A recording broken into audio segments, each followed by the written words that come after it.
Shalom, selamat pagi Bapak Ibu Saudara yang dikasihi Tuhan. Kita bertemu kembali dalam acara Renungan Pagi Spiritual Life. Dan pagi hari ini pembacaan kita terambil dari Markus pasal yang pertama ayat ke-16 sampai 20. Judul perikop itu adalah Yesus memanggil murid-murid yang pertama. Saya akan bacakan bagian firman Tuhan ini bagi Bapak Ibu Saudara. Ketika Yesus sedang berjalan menyusur danau Galilea, ia melihat Simon dan Andreas, saudara Simon. Mereka sedang menebarkan jala di danau sebab mereka penjala ikan. Yesus berkata kepada mereka, "Mari ikutlah aku dan kamu akan kujadikan penjala manusia." Lalu mereka pun segera meninggalkan jalannya dan mengikut dia. Dan setelah Yesus meneruskan perjalanannya sedikit lagi, dilihatnya Yakobus anak Zebedeus dan Yohanes saudaranya sedang membereskan jala di dalam perahu. Yesus segera memanggil mereka dan mereka meninggalkan ayahnya Zebedeus di dalam perahu bersama orang-orang upahannya, lalu mengikuti dia. Saudara dikasihi Tuhan, di dalam perikop ini berbicara tentang kisah bagaimana Tuhan Yesus memanggil para murid-murid yang pertama. Ada dua hal yang bisa kita pelajari dari peristiwa ini. Yang pertama yaitu para murid ketika mereka dipanggil, mereka sedang bekerja, ya. Mereka adalah orang yang sibuk. Saudara, kalau kita lihat di situ, mereka bukanlah pengangguran yang hanya duduk-duduk di pinggir jalan yang tidak punya pekerjaan dan sebagainya, lalu mereka diberikan pekerjaan oleh Tuhan Yesus, sebuah harapan tentang masa depan dan sebagainya. Bukan. Mereka sedang melakukan pekerjaan mereka. Dan mereka mengikut Kristus bukanlah untuk mengisi waktu luang mereka.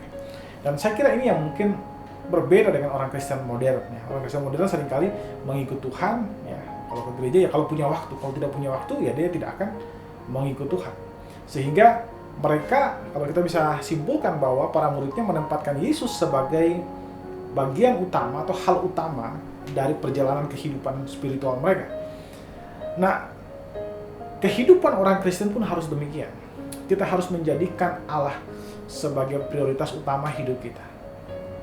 Kita tidak mengikut Tuhan hanya karena kita mendapat keuntungan atau karena kita punya waktu luang, tapi karena memang kita menjadikan dia sebagai prioritas utama di dalam hidup kita.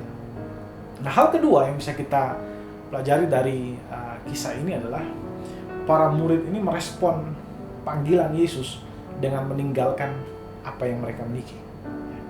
Mereka meninggalkan pekerjaan mereka, dan ayat 20 cukup menarik, dikatakan di sana bahwa Yakobus dan Yohanes meninggalkan ayah mereka. Nah, pekerjaan di sini berbicara tentang sumber penghidupan.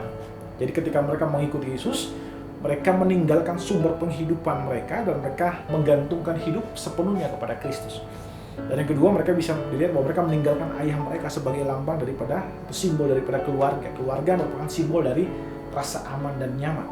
Mereka meninggalkan semua rasa aman mereka, ya, untuk mengikut Kristus. Saudara, kita melihat bahwa ketika kita mengikut Kristus, para murid ini mengikut Kristus, mereka bukan saja mengikut Kristus karena mereka punya waktu luang, bukan, tapi mereka menempatkan Yesus sebagai prioritas. Dan bukan itu saja, mereka meninggalkan semua hal yang mereka miliki dan menjadikan Yesus sebagai prioritas utama. Dan kalau saudara nanti lihat akhir daripada kehidupan mereka, bahkan mereka menyerahkan hidupnya untuk Yesus, ya, sampai mereka mati. Bahkan beberapa di antara mereka, kebanyakan mereka mati sebagai martir. Dikatakan bahwa hampir semua rasul-rasul itu mereka mati sebagai, hanya satu yang tidak mati sebagai martir, yaitu Yohanes. Tapi itu pun dia sudah dibuang ke Pulau Patmos. Artinya yang ingin saya sampaikan bahwa pengorbanan yang mereka berikan kepada Yesus, ya, kepada jalan kehidupan itu, kepada Mesias itu sesuatu yang total, ya, dan bukan separuh-separuh. Dan hal inilah yang harusnya kita miliki sebagai seorang Kristen. Kita mengikut Tuhan dan menempatkan dia sebagai hal utama dan dalam hidup kita, apapun harga bayar yang harus kita berikan sebagai alasannya, tentu itu tidak bisa membalas kasih anugerah yang sudah kita terima dari Tuhan kita. Saudara, marilah kita mengambil waktu sejenak untuk merenungkan firman Tuhan yang baru saja kita dengar. Saudara, apakah ada hal yang menghalangi saudara untuk mengikut Tuhan?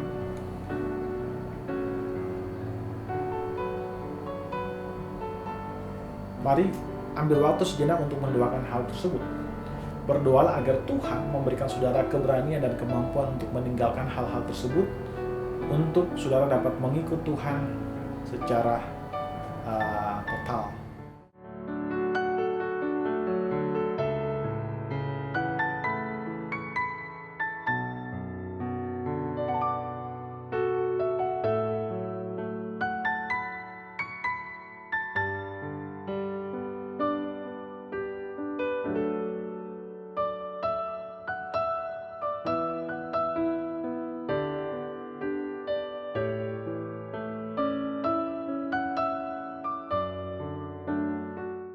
Saudara percayalah bahwa Tuhan sudah memberikan keberanian dan kemampuan bagi saudara untuk meninggalkan hal-hal yang menghalangi saudara untuk mengikuti Tuhan. Mari kita tundukkan kepala, kita berdoa. Ya Allah Bapa yang bertahta dalam kerajaan surga, kami bersyukur buat semua kasih dan anugerah bagi kami. Terima kasih melalui firman yang sudah Engkau berikan kepada kami diajar untuk menempatkan Engkau sebagai pusat utama dari kehidupan kami, dan biarlah semua aktivitas kami itu mempermuliakan nama-Mu saja Tuhan Yesus. Ajar kami Tuhan untuk meninggalkan segala hal yang bisa menghalangi kami mengikuti kehendak-Mu Tuhan, supaya kami boleh berkenan di hadapan hadirat-Nya Bapa. Terima kasih Bapa. Dalam nama Tuhan Yesus kami berdoa kepada Bapa Surgawi. Haleluya. Amin. Amin. Bapak Ibu Saudara dikasihi Tuhan, selamat pagi, selamat beraktivitas, dan Tuhan Yesus memberkati kita semua.